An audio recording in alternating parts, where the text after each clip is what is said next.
ছোটবেলা থেকেই আমরা গুণ করা শিখেছি। ২ গুণ ৩ সমান ৬ এটি আমরা জানি। অথবা ৫ গুণ ২ সমান ১০ এটিও আমরা জানি। কিন্তু এই গুণ করার সকল পদ্ধতি আমাদের কাছে এসেছে নামতা থেকে এবং নামতা আমরা করেছি মুখস্থ।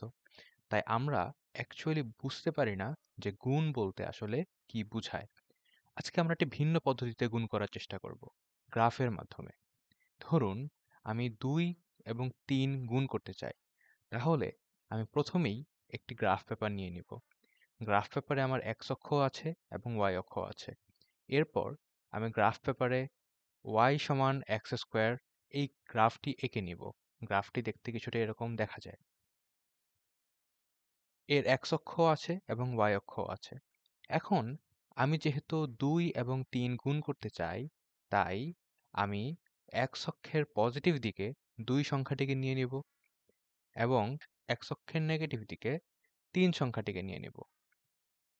২ সংখ্যা থেকে আমরা লম্ব বরাবর উপরের দিকে যাব।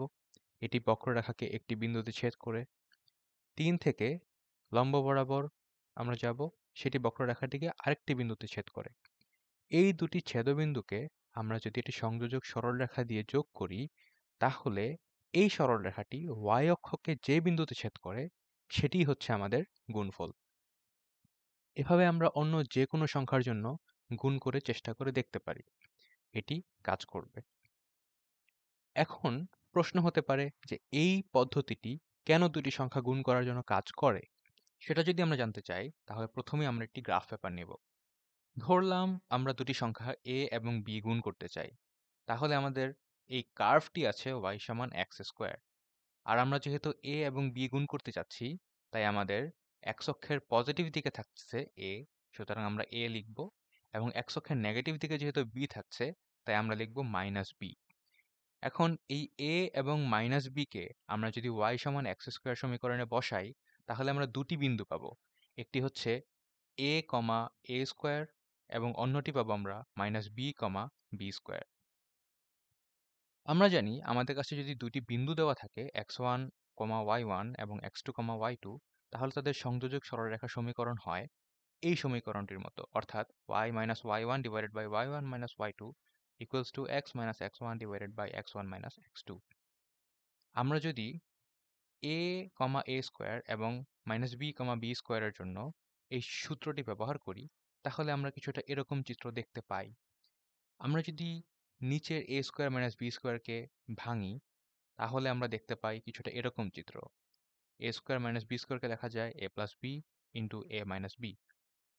অন্যদিকে x এর মান এখানে 0 বসানো যায়, কেননা আমাদের যে গুণফলটি আসবে সেটি y অক্ষের উপরে আসবে এবং y অক্ষের উপরে x এর সকল ভ্যালু 0। এখন আমরা যদি উভয় পক্ষ থেকে a প্লাস b কাটাকাটি করে দেই, তাহলে আমরা পাবো y equals to ab। y equals to ab দিয়ে বুঝায় এই যে সংযোজক সরলরেখাটি আছে, সেটি মূলত y কে কোন বিন্দুতে ছেদ করে। আমরা দেখতে পাচ্ছি এটি মূলত a এবং b এর যে গুণফল, ওই বিন্দুতেই ছেদ করবে। অর্থাৎ আমি যদি দুটি বিন্দু নেই a এবং b এবং তাদের এভাবে এই পদ্ধতিতে এগিয়ে দুটি সংযোজক সরলরেখা আঁকি, তাহলে আমাদের উত্তরটি সবসময় a এবং b এর গুণফল বরাবর ছেদ করবে। তবে একটি সতর্কতা আছে, এই গুণফলটি সবসময় কাজ করবে না। যদি দুটি সংখ্যার মধ্যে যেকোনো একটি সংখ্যা ঋণাত্মক হয়ে যায়, তাহলে আমাদের গুণফলটির আগে অবশ্যই একটি মাইনাস চিহ্ন দিয়ে রাখা লাগবে।